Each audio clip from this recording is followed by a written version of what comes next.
at you strange saying you changed, like you worked that hard to stay the same. Like you're doing all this for a reason.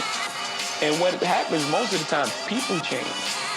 People change around you because they start treating you different because of your success. Welcome to episode 115 of Boxes in the Basement. Thank you for tuning into the channel. I always start off with that because you did not have to click the button, so I appreciate it. With that being said, we're going to get right into the content.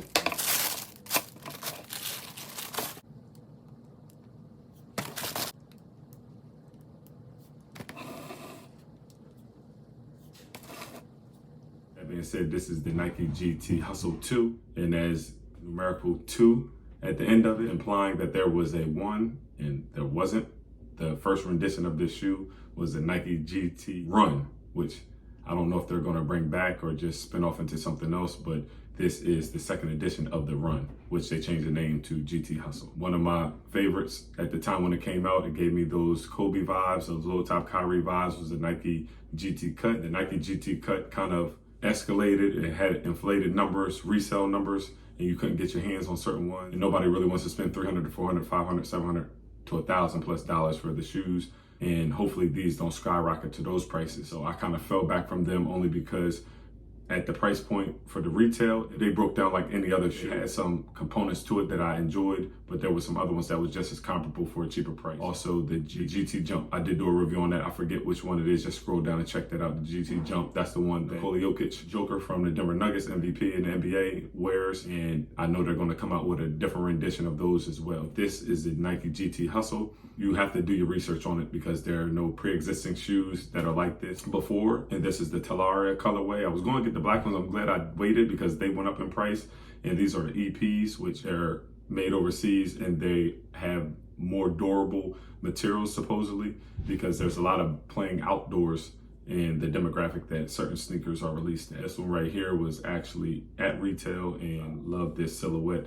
And I just love these colorways. These are some of my favorite colorways. And this actually gives me some nostalgia from a Nike line that they had released some time ago. And it also gives me some BHM vibes as well on the bottom. Just gonna talk about some accent pieces, not too long. I haven't performed in it. I will be doing some skill development training in it tomorrow, so I have more information on it in the future. This is a mid-cut shoe. The sole on this one is different. It's these like little pods, translucent pods on the heel and the toe, in the toe box area, as well as the medial and lateral side. But then in the middle, it's more of a durable circular pod. And then it has that herringbone, but it's not a fully connected herringbone.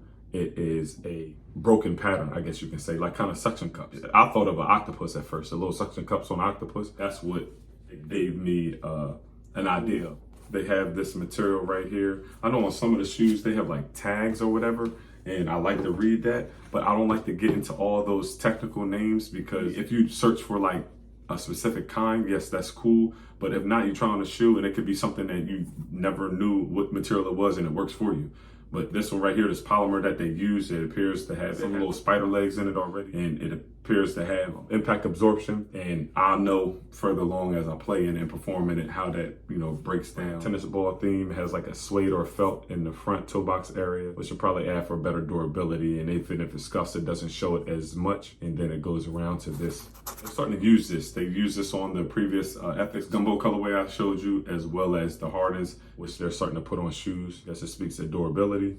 Then it has this swoosh that breaks in the back. It doesn't go all the way around.